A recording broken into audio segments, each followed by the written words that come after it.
नमस्कार दोस्तों, स्वागत है आपका जीके लाइव पाठशाला में।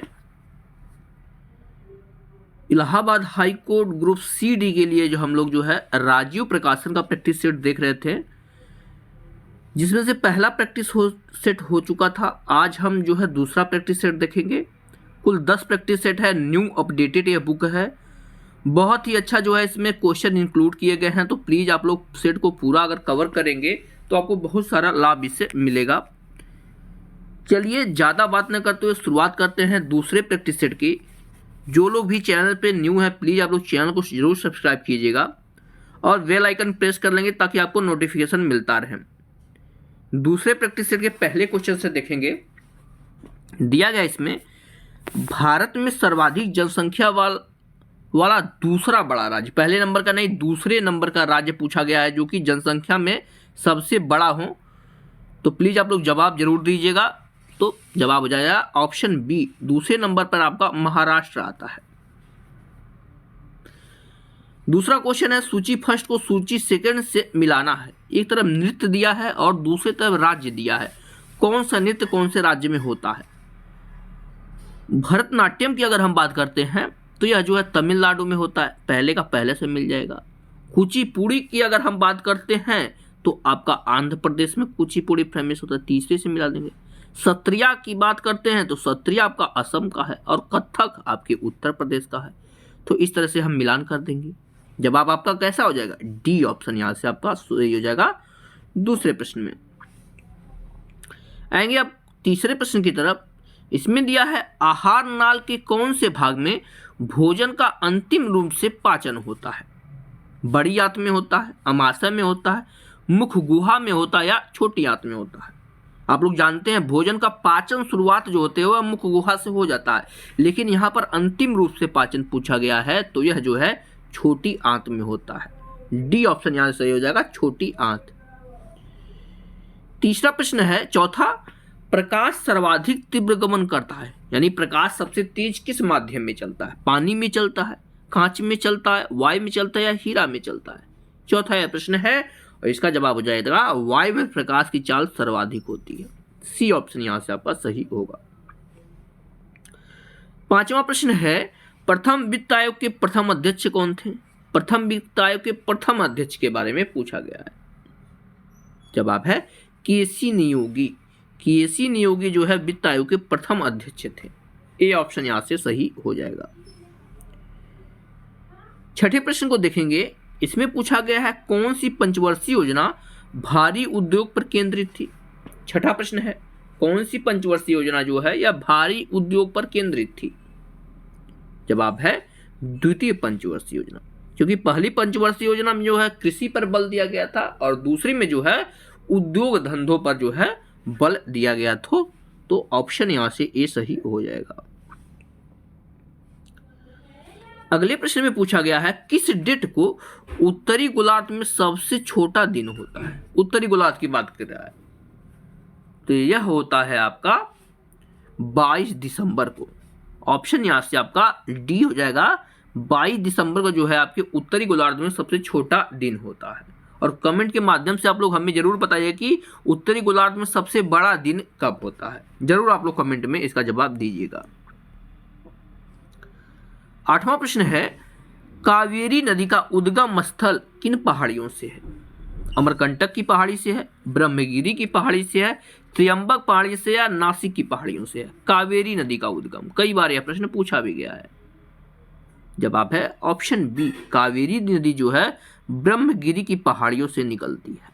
यहां से आपका बी ऑप्शन सही हो जाएगा। नौवां क्वेश्चन देखते हैं। इसमें पूछा गया है, बंधुआ मजदूर प्रथा उन्मूलन, ठीक है ना, बंधुआ मजदूर प्रथा उन्मूलन अधिनियम कौन से सन में कानूनबद्ध हुआ था? यानी बंधुआ मजदूर को इनलीगल साबित किया गया था। यह अधिनियम कब बना था? जवाब है यह बना था 1976 में। बी ऑप्शन यहां सही होगा। 1976 में बंधुआ मजदूर उन्मूलन अधिनियम कानून बना था। 10वें प्रश्न की तरफ बढ़ते हैं। इसमें पूछा गया है, भारतीय संविधान के निम्नलिखित में से कौन से अनुच्छेद में नागरिकता से संबंधित है? कौन सा अनुच्छेद जो है जो नागरिकता से संबंधित है? जवाब है आपका ऑप्शन नंबर ए, अनुच्छेद 5 से लेकर 11 तक जो है नागरिकता से संबंधित अनुच्छेद है। अगला प्रश्न है, निम्नलिखित में से कौन सा राज्य तापी बेसिन का हिस्सा नहीं है? तापी बेसिन का हिस्सा नहीं है। ऑप्शन ए है राजस्थान, बी है महाराष्ट्र, सी है गुजरात और डी है मध्य प्रदेश। इसका जवाब हो जाता है राजस्थान राज्य जो है यह तापी नदी बेसिन का जो है हिस्सा नहीं है। ए ऑप्शन यहां से सही हो जाएगा। 12वां प्रश्न है, गोरुमारा राष्ट्रीय उद्यान किस राज्य में स्थित है? गोरुमारा राष्ट्रीय उद्यान, जवाब है ऑप्शन सी, यह जो है पश्चिम बंगाल में स्थित है गोरुमारा राष्ट्रीय उद्यान। 13वें प्रश्न में सूची को मिलान करना है। एक तरफ चित्रकारी है, दूसरी तरफ राज्य दिया गया, यानी कौन सी चित्रकारी किस राज्य में फेमस है? तो यही मधुबनी जो है चित्रकारी की बात करते हैं तो मधुबनी कला जो है बिहार में फेमस है। लेपाक्षी देखा जाए तो लेपाक्षी जो है आंध्र प्रदेश का है। पट्टचित्र की बात किया जाए तो यह जो है उड़ीसा में फेमस है। और वारली जो की बात किया जाए तो एक ही बचा महाराष्ट्र, तो महाराष्ट्र से मिला देंगे। इस तरह से आपका ऑप्शन यहां से डी सही हो जाएगा, 13वें प्रश्न का सही जवाब। 14वां प्रश्न है, सेवराय की पहाड़ियां भारत के किस राज्य में स्थित है? सेवराय की पहाड़ियां, जवाब हो जाता है यह है आपके तमिलनाडु राज्य में स्थित है। तो डी ऑप्शन आपका सही हो जाएगा, सेवराय की पहाड़ियां तमिलनाडु राज्य में स्थित है। नेक्स्ट क्वेश्चन है, सती प्रथा का पहला अभिलेखनीय उदाहरण किस काल में मिलता है? सती प्रथा का 15वां यह प्रश्न है, तो इसका जवाब हो जाता है आपका ऑप्शन नंबर बी, यह है इसका उल्लेख जो है गुप्त वंश के शासकों में मिलता है। ठीक है ना, गुप्त काल में यह मिलता है, तो बी ऑप्शन यहां से सही हो जाएगा। अगला प्रश्न है, अलाउद्दीन खिलजी ने अपनी राजधानी किस नाम से बनवाई थी? 16वां यह प्रश्न है, जवाब हो जाएगा यह जो है सीरी नाम से बनवाई थी। ठीक है ना, किस नाम से? सीरी नाम से बनवाई थी। ऑप्शन यहां से ए सही होगा। बढ़ते हैं 17वें प्रश्न की तरफ। इसमें पूछा गया है, निम्नलिखित में से कौन सा एक वायु प्रदूषण के जैविक सूचक का कार्य करता है? वायु प्रदूषण के जैविक सूचक का जवाब है लाइकेन। ऑप्शन यहां से आपका ए सही हो जाएगा। लाइकेन जो है यह वायु प्रदूषण के जैविक सूचक का कार्य करता है। आएंगे 18वें प्रश्न की तरफ। ये भी सूची 1 को सूची सेकंड से मिलान करना है। एक तरफ राष्ट्रीय उद्यान दिया गया है, दूसरी तरफ राज्य दिया गया, यानी कौन सा राष्ट्रीय उद्यान किस राज्य में स्थित है? इंतांकी राष्ट्रीय उद्यान की अगर हम बात करते हैं तो यह जो है नागालैंड में स्थित है, यहां से आपका सी से मिल जाएगा। बेतला राष्ट्रीय उद्यान आपके झारखंड में स्थित है, तो ए से मिलान कर देंगे। माफ कीजिए, सिरोही से लगा दिए हम, यहाँ बेतला है। ठीक है ना, बेतला राष्ट्रीय उद्यान आपके झारखंड का है, इससे मिला देंगे। सिरोही की अगर हम बात करते हैं तो यह मणिपुर में स्थित है। और गुइंदी की बात करते हैं तो यह तमिलनाडु में स्थित है। तो यहां से आपका ऑप्शन सी हो जाएगा। पहले का तीसरा, दूसरे का पहला, तीसरे का चौथा और चौथे का दूसरा से मिलान कर देंगे। अगले प्रश्न में देखते हैं, 19 नंबर का दिया गया है। ध्यान से इस प्रश्न को देखेंगे। दिया गया है, पारिस्थितिकी तंत्र के संदर्भ में निम्नलिखित कथनों पर विचार कीजिए। पहला है, स्वपोषी स्तर पर उत्पाद को प्राथमिक उत्पादक कहा जाता है पारिस्थितिकी तंत्र में, ये पहला है। दूसरा है, द्वितीयक उत्पादक का संदर्भ पर पोषी यानी विषम पोषण स्तर के उत्पादन से होता है। जवाब हो जाएगा पहला और दूसरा दोनों सही। पहला और दूसरा दोनों सही है, तो आपका यहां से ऑप्शन सी सही हो जाएगा। दोनों आपके सत्य हैं। 20वां प्रश्न दिया गया है, ध्यान से देखेंगे इस प्रश्न को। इसमें कहा गया है, दिए गए विकल्पों में से कौन सी श्रृंखला के तर्क निम्नलिखित श्रृंखला के तर्क के समान है? ठीक है ना, यह आपका रीजनिंग का क्वेश्चन बीच में आ गया है। सी है, ई है, जी है और के है। ध्यान रखिएगा, सी डी छोड़ के ई हो गया है, एफ छोड़ के जी हो गया है, एच आई छोड़ के जे छोड़ के के हो गया, यानी पहले जो है एक एक छोड़ा गया, उसके बाद 3 छोड़ा गया है। ठीक है ना। तो इस तरह से अगर देखा जाए तो जवाब हो जाएगा ऑप्शन ए ऑप्शन यहां से आपका सही हो जाएगा, 20वें प्रश्न का सही जवाब। 21 नंबर का प्रश्न देखते हैं। इसमें दिया गया है मानव विकास रिपोर्ट निम्नलिखित में से किस राज्य द्वारा जारी किया जाता है या किसके द्वारा जारी किया जाता है मानव विकास रिपोर्ट? जवाब होता है ऑप्शन ए, यह जो है संयुक्त राष्ट्र विकास कार्यक्रम के द्वारा यह जारी किया जाता है। ऑप्शन यहां से ए सही हो जाएगा। 22 नंबर का प्रश्न ये भी आपके रीजनिंग से संबंधित है। दिया गया है विकल्पों में से कौन सा युग्म निम्नलिखित श्रृंखला को पूरा करेगा? तो ध्यान से देखिएगा, ए है, उसके बाद जो है आई है, फिर पी है। जवाब हो जाएगा ऑप्शन ए, यानी ए के बाद जो है बी और सी छोड़ के डी हो गया, यानी 2 का अंतर है। फिर ई एफ जी एच छोड़ के आई हो गया, यानी 4 का अंतर है। उसके बाद फिर पी है, यानी 6 का अंतर है। उसके बाद जो है 8 का अंतर होगा। ठीक है ना, यानी 2 4 6 8 इस तरह से पेयर बना है। तो आपका अगला हो जाएगा डी और वाई। ए ऑप्शन यहां से आपका सही हो जाएगा। अगले प्रश्न पे आते हैं। 23 नंबर का, ए भी आपके रीजनिंग से है। दिया गया है दिए गए विकल्पों में से उस संख्या का चयन कीजिए जो नीचे गई तालिका में प्रश्न चिन्ह के स्थान पे आएगा। तो यहाँ पहले को हम देखेंगे, इसमें एक बार में 2 का गुणा किया गया है, दूसरे बारे में 4 का गुणा किया गया है। इसमें भी देखिए पहले वाले में 2 का गुणा किया गया है, नीचे वाले में 4 का गुणा किया गया है। ठीक है ना, तो इसमें भी पहले किसका 2 का गुणा होगा, तो 18 में 2 का गुणा कर देंगे तो कितना हो जाएगा, 36 हो जाएगा। 36 हो जाएगा, तो आपका यहाँ से ऑप्शन सी यहाँ से आपका सही हो जाएगा। आते हैं अगले पेज पर। 24 नंबर का प्रश्न दिया गया है मई 2024 में उद्योग संवर्धन एवं आंतरिक व्यापार संवर्धन विभाग DPIIT द्वारा ONDC स्टार्टअप महोत्सव का आयोजन किया गया। इस संबंध में निम्नलिखित कथन में से जो है कौन सा कथन सही है, चयन करना है। 24 नंबर का यह प्रश्न है। तो इसका जो है दिया गया है, इसका आयोजन नई दिल्ली में किया गया, बिल्कुल सही है, नई दिल्ली में ही हुआ था। दूसरा दिया गया है इस कार्यक्रम में हाइब्रिड मोड में लगभग 5000 स्टार्टअप की भागीदारी हुई, ये भी बिल्कुल सही है। तीसरा है यह आयोजन DPIIT के 2 प्रमुख पहलों स्टार्टअप इंडिया का पहल और open network for digital commerce के मध्य एक अनूठा सहयोग है, बिल्कुल ये भी सही है। तो तीनों अब जो है आपके कथन सही हैं। ऑप्शन यहां से आपका सी सही होगा, ए बी सी तीनों कथन सही है। 25वां प्रश्न है IMA के प्रबंधन निदेशक जो कि MD के रूप में अगले 5 वर्षीय कार्यकाल के लिए इनमें से किसे नियुक्त किया गया है IMM के लिए? जवाब है ऑप्शन डी, यह जो है क्रिस्टालिना जॉर्जिवा को नियुक्त किया गया है। डी ऑप्शन यहां से आपका सही हो जाएगा। 26वां प्रश्न है इनमें से कौमुदी का समानार्थी शब्द कौन सा है? कौमुदी हिंदी का सेक्शन यहां से शुरू हो जाता है। जवाब बनता है आपका ऑप्शन नंबर यहां से डी, सभी होता है। ठीक है ना, कौमुदी का समानार्थी टीका भी होता है, दिवाली भी होता है या व्याख्या भी होती है। तो ऑप्शन यहां से आपका डी सही हो जाएगा। 26 नंबर प्रश्न का सही जवाब। आगे दिया गया है 27 से 30 तक गद्यांश दिया गया, तो हम एक बार छोटा कर देते हैं। आप लोग गद्यांश को एक बार जरूर पढ़ लीजिए, इसका स्क्रीनशॉट जरूर ले लीजिए। गद्यांश का एक बार स्क्रीनशॉट जरूर ले लीजिए ताकि जो है आंसर देने में आपको कोई दिक्कत ना हो।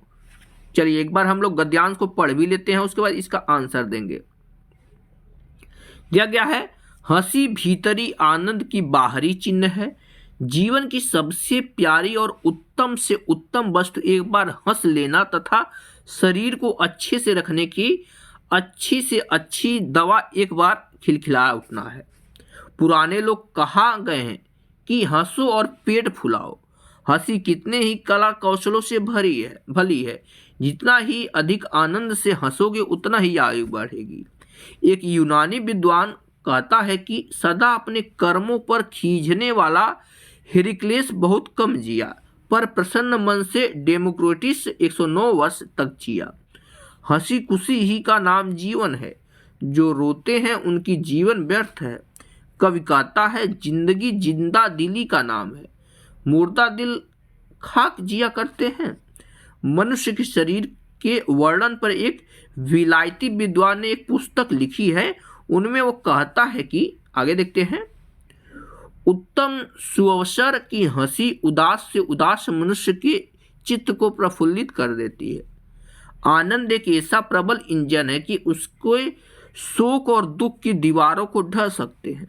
प्राण रक्षा के लिए सदा देशों में उत्तम से उत्तम उपाय मनुष्य के चित्त को प्रसन्न रखता है। सुयोग्य वैद्य अपने रोगी के कानों में आनंद रूपी मंत्र सुनाता है। यह जो है आपके कथन है। अब इसके जो है गद्यांश के प्रश्न कैसे बन रहे हैं। पहला प्रश्न है, हंसी भीतरी आनंद का बाहरी चिन्ह है, आशय स्पष्ट कीजिए। यानी इसका अर्थ क्या है। तो जैसा कि गद्यांश में दिया गया है ऑप्शन बी, हंसी जो है मन के आनंद को बाहर प्रकट करती है। बी यहां से सही होगा। नेक्स्ट क्वेश्चन है, आनंद को प्रबल इंजन क्यों कहा गया है। 28वां यह प्रश्न है। इसका जवाब है, वह जीवन से शोक और दुख को दूर करता है, इसलिए कहा गया है। तो यहां से ऑप्शन ए आपका सही हो जाएगा। 29वां प्रश्न, एक उपयुक्त शीर्षक दीजिए। यानी गद्यांश का शीर्षक क्या हो सकता है। जवाब है ऑप्शन डी, हंसी एक वरदान। ठीक है ना, हंसी एक वरदान। यहां से डी ऑप्शन आपका सही होगा। अगले पेज को अब देखेंगे। 30 नंबर का प्रश्न है, सुयोग्य वैद्य रोगी के लिए क्या करता है। इसका जवाब बनता है आपका ऑप्शन नंबर बी, आशा और उल्लासमय वचनों द्वारा कानों को आनंदित करता है। यहां से आपका ऑप्शन बी सही होगा। अगला प्रश्न है, निम्नलिखित में से कौन सा शब्द व्यक्तिवाचक संज्ञा है। मिठास, हिमालय पर्वत, अच्छाई या देसी। जवाब है ऑप्शन बी, हिमालय पर्वत जो है यह जो है व्यक्तिवाचक संज्ञा है। यहीं सिर्फ पर्वत रहता तो आपका जातिवाचक संज्ञा हो जाता। आगे दिया है, लड़का का भाववाचक क्या होगा। लड़का का जवाब है ऑप्शन सी, लड़कपन होता। क्या होता है, लड़कपन होता है लड़का का भाववाचक। नेक्स्ट क्वेश्चन, कलई खुलना मुहावरे का अर्थ क्या है। कलई खुलना, इसका जवाब बनता है आपका ऑप्शन ए, भेद प्रकट होना। कलई खुलना मतलब भेद खुल जाना। तो यहां से आपका ऑप्शन ए सही हो जाएगा। नेक्स्ट क्वेश्चन में दिया गया है, पढ़ने वाला इनमें से किस प्रत्यय का प्रयोग हुआ है। पढ़ने वाले शब्द में जो है किस प्रत्यय का प्रयोग हुआ है। देशज है, तद्धित प्रत्यय है, कृदंत प्रत्यय है, विदेशज है। जवाब बनता है आपका ऑप्शन नंबर सी, यह जो है कृदंत प्रत्यय है। ठीक है ना, कृदंत प्रत्यय और तद्धित प्रत्यय दोनों देख के जाइएगा, यहां से बार बार जो है उदाहरण बनते आए हैं। नेक्स्ट क्वेश्चन है, निम्नलिखित 4 विकल्पों में से उस विकल्प का चयन करें जो शुद्ध का सही विकल्प है। यानी जो है अधिकरणी किसमें शुद्ध लिखा गया है, चारों ऑप्शनों में। जवाब है ऑप्शन डी, अधिकारिणी जो है, जैसा कि ऑप्शन डी में लिखा गया है इस तरह से लिखा जाता है। अगला प्रश्न है, आजीवन शब्द में कौन सा समास है। आजीवन, जवाब है ऑप्शन सी, आजीवन जो है अव्ययी भाव समास है। ठीक है ना, क्या है, आजीवन अव्ययी भाव समास है। सी ऑप्शन सही हो जाएगा। अगला प्रश्न है, सन्मार्ग में प्रयुक्त संधि कौन सी है। सन्मार्ग, जवाब होता है आपका ऑप्शन सी, व्यंजन संधि। ठीक है ना, क्या है, व्यंजन संधि है सन्मार्ग, यानी सत्य के लिए मार्ग या सत्य धन मार्ग। अगला प्रश्न है, गुडाकेश शब्द का संधि विच्छेद कौन सा होगा। गुडाकेश, 38 नंबर प्रश्न। जवाब हो जाएगा आपका गुडाका धन ईस। ध्यान रखिएगा, ऐसे प्रश्न बनते आए हैं। गुडाका धन ईस होगा, ऑप्शन सी सही होगा। उदाहरण अगले प्रश्न में अलंकार का दिया है लो यह लतिका भी भर आई। ध्यान रखिएगा, लो यह लतिका भी भर आई, मधुमुकुल नवल रस गागरी। यह जो है उदाहरण है, पूछा गया कौन सा अलंकार है। जवाब है ऑप्शन ए, यह जो है मानवीकरण अलंकार है। ठीक है ना, यहाँ जो है लतिका की जो है मुकुल से जो है नवल शरीर से जो है तुलना की गई है, यानी जो है मानव रूप में दर्शाया गया है। नेक्स्ट क्वेश्चन है, इनमें से संबंध सूचक अव्यय का उदाहरण कौन सा है। संबंध सूचक, जवाब है ऑप्शन ए, धन के बिना किसी का काम नहीं चलता, यह जो है संबंध सूचक अव्यय है। आगे बढ़ते हैं 41 नंबर प्रश्न की तरफ। इनमें दिया गया है, इनमें से गणनावाचक विशेषण का उदाहरण कौन सा है। गणनावाचक, तीन है, तीसरा है, तीनों या तिगुना है। जवाब है तीन शब्द जो है यह गणनावाचक है। ऑप्शन यहां से ए सही होगा। 42 नंबर का प्रश्न है, इनमें से संबंधवाचक सर्वनाम का प्रयोग किस वाक्य में, किन वाक्यों में हुआ है। संबंधवाचक सर्वनाम का प्रयोग, जवाब है ऑप्शन डी, सभी में हुआ। जो सोता है सो खोता है, बिल्कुल सही। इसमें संबंध है सोना और खोना से। जिसने परिश्रम किया वह सफल हो गया, यानी परिश्रम और सफल एक दूसरे से संबंधित है। जैसी करनी वैसी भरनी, जैसा करोगे वैसा भरोगे, इन दोनों में संबंध है। तो जवाब आपका यहाँ से ऑप्शन डी हो जाएगा, यानी सभी के सभी जो है संबंध वाचक सर्वनाम का प्रयोग हुआ है। आगे देखेंगे 43 नंबर प्रश्न है, इसमें दिया गया है, हम ताजमहल देखने जाएंगे। इस वाक्य में हम सर्वनाम का कौन सा प्रकार है। क्या निजवाचक है, निश्चयवाचक है, संबंधवाचक या पुरुषवाचक है। इसका जवाब हो जाता है आपका ऑप्शन नंबर यहां से डी, यह जो है पुरुषवाचक है। ठीक है ना, किस है, पुरुषवाचक है। ऑप्शन यहां से डी सही होगा। नेक्स्ट क्वेश्चन है, जब घर पर सब कुशल पूर्वक है, वाक्य में किस प्रकार की अशुद्धि है। घर पर सब कुशल पूर्वक है, इसमें अशुद्धि पूछा गया है। जवाब है ऑप्शन बी, इसमें जो है कारक संबंधी अशुद्धि। ऑप्शन यहां से बी से हो जाएगा, कारक संबंधी अशुद्धि। अगला प्रश्न है, दिए गए वाक्यांश के लिए एक शब्द का प्रयोग कीजिए। वाक्यांश दिया गया है, हर काम को देर से करने वाला, इसको क्या कहते हैं। दीर्घदर्शी होता है, अदूरदर्शी होता है, विलंबी होता है या दीर्घसूत्री होता है। बताइए आप लोग। जवाब हो जाएगा दीर्घसूत्री। हर काम से जो हर काम को विलंब से या देरी से करता है उसको जो है दीर्घसूत्री कहते हैं। अगला प्रश्न दिया गया है, थोड़ा बड़ा करते हैं ताकि अच्छे से दिखाई दे। हाँ, इस प्रश्न में दिया गया है, ऐश्वर्य का विलोम शब्द कौन सा है। ऐश्वर्य का जवाब होता है आपका ऑप्शन नंबर यहां से ए, अनैश्वर्य हो जाएगा। अनैश्वर्य जो है ऐश्वर्य का विलोम हो जाएगा। ऑप्शन ए सही हो जाएगा। अगला प्रश्न है, इनमें से कौन सा शब्द पाश्चात्य का विलोम है। पाश्चात्य, जवाब होता है आपका ऑप्शन नंबर यहां से 47 नंबर क्वेश्चन का ऑप्शन ए सही हो जाएगा। पौवाट्य होता है, ठीक है ना, पौवाट्य होता है। ए ऑप्शन सही जवाब में बन जाएगा। अगला प्रश्न है, अनुनासिक स्वरों का उदाहरण स्थल को, उच्चारण स्थल कौन सा है। यानी अनुनासिक स्वरों को कहां से जो है उच्चारण करते हैं। नाक और मुंह से करते हैं, नाक से करते हैं, मुंह से करते हैं या ओष्ठ से करते हैं। जवाब है ऑप्शन ए, नाक और मुंह दोनों को मिलाकर जो है अनुनासिक स्वरों का उच्चारण करते हैं। नेक्स्ट क्वेश्चन है, अपभ्रंश में कितने स्वर मौजूद होते हैं। अपभ्रंश में